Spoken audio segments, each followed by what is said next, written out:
இப்போ செங்கோட்டைக்கு எவ்வளோக்கு கணக்கு பார்த்தா தெரியும். அமைச்சர் செங்கோட்டை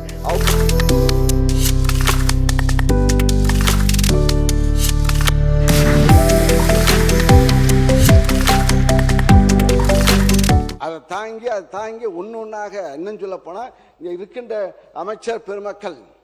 நேரு பெரிய விவசாயி, மாடெல்லாம் வளர்க்குறாரு, மாடு கிட்டத்தட்ட 1000 மாடை வளர்க்குறாரு. விவசாயம் 1000 ஏக்கர், வாழை தென்னை மரம், இப்போ எல்லாம் நெல். அதே போல் வேலு அவர்கள் டிராக்டர் ஓட்டுவார், பூதிய அண்டை வெட்டுவார், வயலில் அண்டை வெட்டுவார்.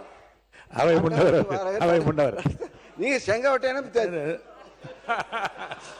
மாண்பு பேரவைத் தலைவர் அவர்களே, மாண்பு உறுப்பினர் அவர்களை சிக்கலுக்கு விட்டு விடக்கூடாது. ஏனென்றால் சீலிங் இருக்கிறது, அதில் மாட்டி விடுவாங்க. ஆயிரக்கணக்கான ஏக்கர்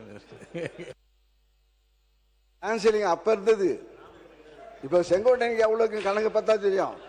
அமைச்சர் செங்கோட்டை அவர் தென்னை விவசாயி. அவர் போன சட்டத்துறை அமைச்சர் அவர்கள்